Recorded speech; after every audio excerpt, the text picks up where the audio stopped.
यह है राजस्थान, भारत के उत्तर पश्चिमी भाग में स्थित एक ऐसा राज्य जो भारत ही नहीं बल्कि विश्व पर्यटन के मानचित्र पर अपनी शानदार मौजूदगी दर्ज करवाता है।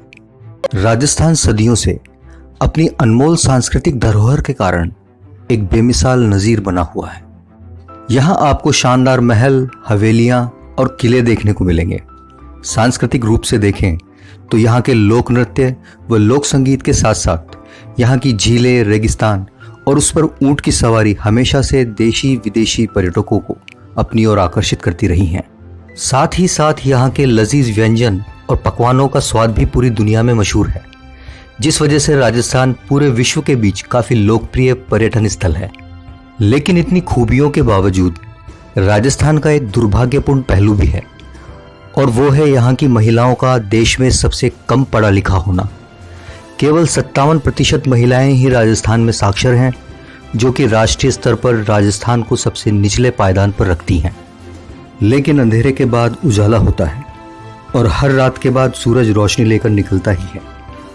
इसी निरक्षरता के अंधेरे को मिटाने के प्रयास में एक सूरज का उदय हुआ है राजस्थान के जैसलमेर में। जी हाँ, हम बात कर रहे हैं राजकुमारी रत्नावती गर्ल्स स्कूल की। यह स्कूल जैसलमेर के कनोई गांव में रेगिस्तान के बीच बनाया गया है। राजकुमारी रत्नावती गर्ल्स स्कूल की सबसे खास बात यह है कि यहाँ बिलो पॉवर्टी लाइन यानी गरीबी रेखा से नीचे आने वाले परिवार की लड़कियों को कक्षा 1 से 10 तक बिल्कुल निःशुल्क पढ़ाई कराई जाती है। हर कक्षा में 40 छात्राओं को प्रवेश दिया जाता है, यानी 400 छात्राएं एक साथ शिक्षा ग्रहण करती हैं, वो भी अंग्रेजी माध्यम में।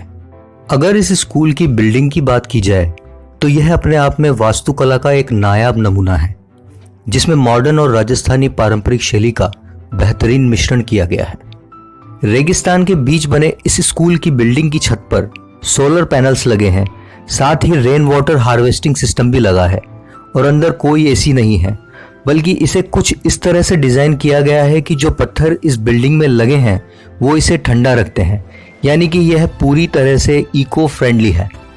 जब हवा और रोशनी इन दीवारों से अंदर घुसती हैं तो बाहर का तापमान 50 डिग्री होने के बावजूद भी अंदर का तापमान सामान्य ही बना रहता है। इस स्कूल का निर्माण CITTA नामक NGO के फाउंडर माइकल डॉब ने करवाया है। माइकल को इसके लिए लोकल सपोर्ट के तौर पर सूर्यगढ़ पैलेस होटल के मालिक मनवेंद्र सिंह शेखावत ने गर्ल्स एजुकेशन के नाम पर अपनी ज़मीन डोनेट की है। बिल्डिंग को डिज़ाइन किया है आर्किटेक्ट डायना कैलॉग ने, वो भी बिना किसी चार्ज के। उन्हें इसके लिए बिल्डिंग ऑफ द ईयर का अवार्ड भी मिला है। साथ ही प्रसिद्ध फैशन डिज़ाइनर सब्यसाची ने छात्राओं की ड्रेस डिज़ाइन की है, जिसकी उन्होंने भी कोई फीस नहीं ली है। निःशुल्क शिक्षा के साथ साथ सभी 400 छात्राओं को घर से स्कूल लाने ले जाने की सुविधा, किताबें, खाना और यूनिफॉर्म भी निःशुल्क ही होगी। इस प्रोजेक्ट का दूसरा पहलू यह भी है कि अभी तक इसमें सिर्फ एक ही बिल्डिंग बनी है। इस पूरे प्रोजेक्ट का नाम है ज्ञान सेंटर, जिसमें 3 बिल्डिंग बननी है। एक बिल्डिंग में कक्षा के साथ साथ कंप्यूटर क्लास और लाइब्रेरी है ही, बाकी 2 बिल्डिंग जो कि अभी बनना बाकी है, उसमें से एक बिल्डिंग में महिलाएं लोकल हैंडीक्राफ्ट और टेक्सटाइल का काम प्रोफेशनल तरीके से निःशुल्क सीखेंगी, और दूसरी बिल्डिंग में इन्हीं महिलाओं द्वारा बनाए गए प्रोडक्ट्स को प्रदर्शनी के माध्यम से बाजार उपलब्ध करवाया जाएगा। यानी कि सीधे तौर पर महिलाएं एक बिल्डिंग से अपनी पढ़ाई पूरी कर दूसरी बिल्डिंग में रोजगार के अवसर और उद्योग के माध्यम ढूंढ सकेंगी और अपने पैरों पर भी खड़ी हो सकेंगी। तो दोस्तों, वीडियो के अंत में सिर्फ एक ही बात सामने आती है कि इस तरह के प्रोजेक्ट्स हम सभी को मोटिवेट करते हैं। साथ ही इन्हें ज़रूरत होती है लोगों के सपोर्ट की, खासकर सरकार के सहयोग की, ताकि देश में अच्छे के लिए बदलाव आ सके, इन मुस्कुराते हुए चेहरों की तरह। तो दोस्तों, इसी तरह के फैक्ट्स और न्यूज़ जानने के लिए देखते रहिए टॉकिंग माइक हिंदी।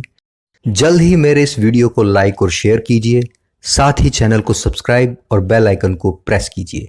शुक्रिया।